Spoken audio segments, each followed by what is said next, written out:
Some countries are really famous for their Viking Age past, but one country that really isn't is the Netherlands, which is what... Wait, can you hear that? There was definitely something there. Anyway, this video is about the Viking Age in the Netherlands.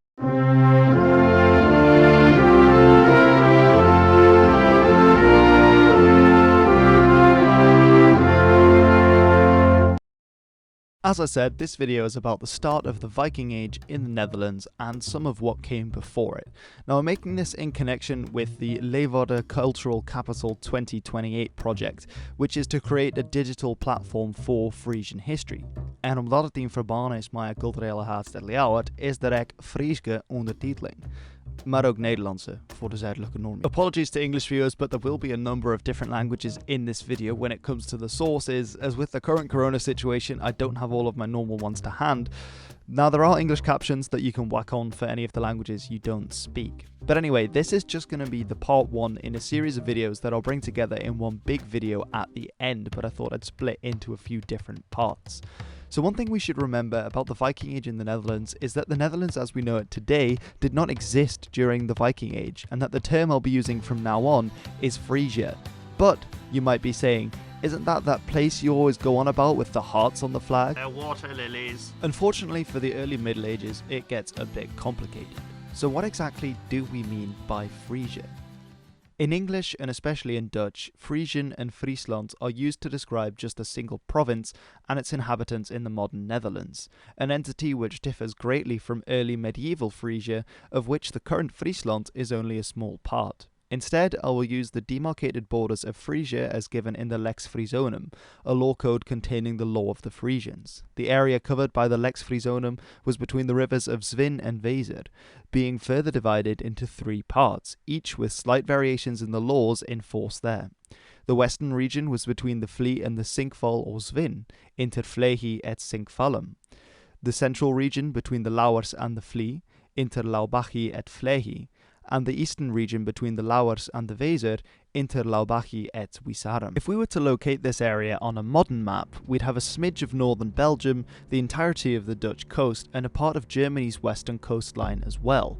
There is also a North Frisia as well, but I'll mention that a little bit later on. Now before we dive into the Viking Age, it's worth looking at what was happening in Frisia before the first raiders arrived. From broadly 50 BC to around the 4th century, the Romans were the important powerhouse, though they only ruled to the south of the Rhine for a long period of time, with the Frisi and other tribes inhabiting further north. After the Romans leave, various tribes move in and out of the Dutch coastline as seen in the archaeological record, and towards the end of the migration era we get a clearer picture of a Germanic people called the Frisians, whose kings Ardgisel and Redbad retained their independence and pagan religion in contrast to the encroaching Christian Frankish Empire. That is until the Battle of the Warna in 734 AD, when most of Frisia was annexed into the Frankish Empire. At the end of the 8th century, the first Viking raids had taken place, and the first Viking attack in Frisia occurs in 810. The Germanic Frisians from before the Frankish invasion left little behind, but they are recorded in the Finnsburg episode of the poem Beowulf, which does tell us a little bit about them. Now might be a good time to turn on your captions, by the way.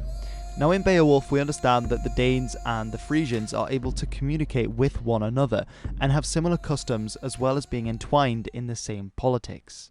Dat there eni mon wordum ne wurchum, were ne breke, ne thurch inwit seru evre gemeinden, thea hi hire beach je van, banan volgedon, theorun lese, da him swa je theor was, jef thonne Friesenach welch freknan spreke, das mordor hetes mundiant were, thonne hit sweordes edge, sedan schulde. Even after becoming officially part of the Frankish Empire in the late 8th century, the Frisians invariably revolted alongside the Saxons against Charlemagne, as we read in the Frankish Annals.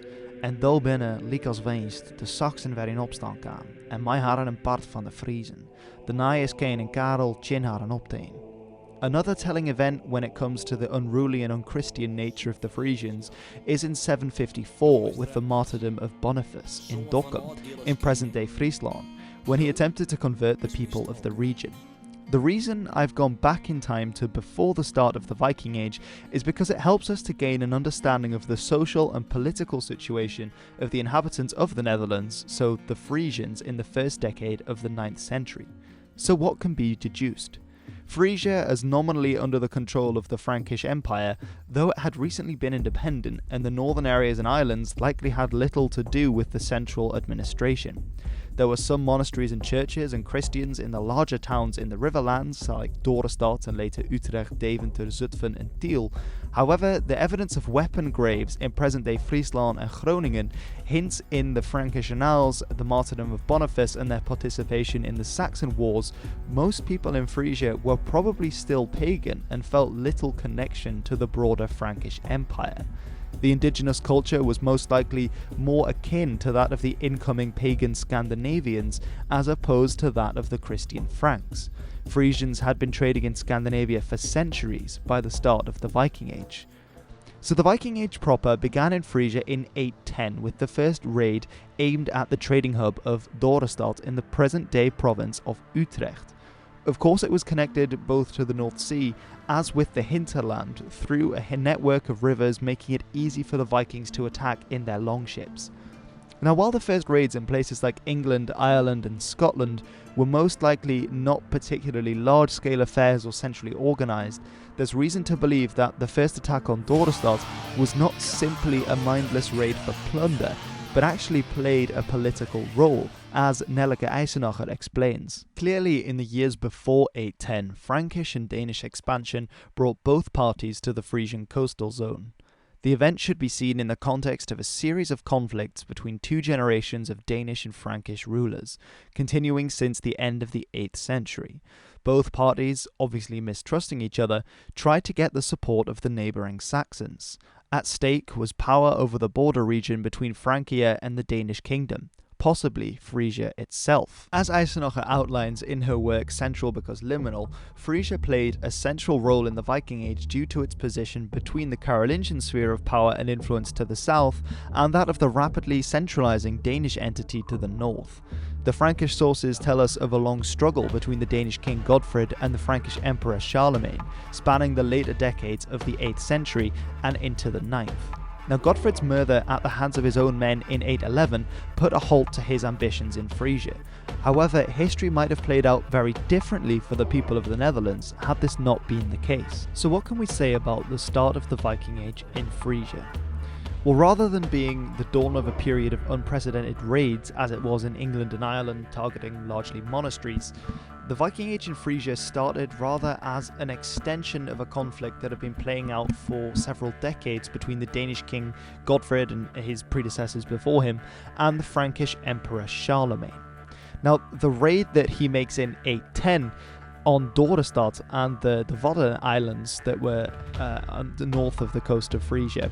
Now, they were more likely a tactical and political maneuver, and the fact that he gains tribute from the people, the amount of tribute is quite small, that actually suggests that this is more of a symbolic role, that this played a more symbolic role in making the region's inhabitants subject to the Danish king, because if they're paying the Danish king, they're his subjects, rather than the Frankish emperor who they had paid the tribute, the tax to beforehand. So this was more of a control maneuver rather than a hit and run, smash and grab kind of raid that we are more likely to think of when we think of the Viking Age. Now, the position of the native Frisians between these two powerful entities is rather ambiguous. They were connected to both in different ways, and questioning their role in the happenings of the 9th century is actually crucial, in my opinion, to understanding the Viking Age in the Netherlands, because they were the people that were living there. Their support meant that one side might be able to gain an upper hand over the region rather than the other, and I think this is what happens a lot of the time in the Viking Age, but that is for next time. So that's the end of part 1 of the Viking Age in the Netherlands. Next time I'll be looking at the first Danish rulers of Frisia and how they blurred the lines between Danes, Franks and Frisians and are in some ways still a part of our cultural fabric today. Now, a huge thank you for watching, a big thank you to the patrons as well for making what I do here possible, and the Culturele Hardsted in Leeuwarden for also asking me to make these videos. Please do reach out to me in the comments below if you want to know anything more. There'll be a lively discussion as always.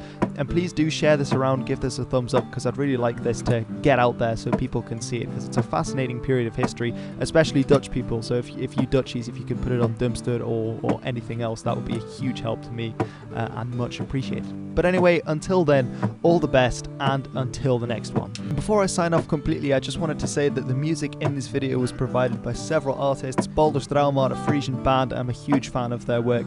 Please do check them out. Links will be in the description below, as well as Danheim, who is a Danish artist who makes some of the music as well as the music I usually use in my videos, which is by Kevin MacLeod from Incompetech. And I even included some of my own little ramblings towards the end. So thank you to all of these amazing artists, well, the first three anyway, for their contributions to this video in their music. And do check out the description. There will be links to other videos about similar topics. There will be links to several sources and online things that you can read that actually helped me to make this video, as well as to the music as well. So huge thank you, and see you soon.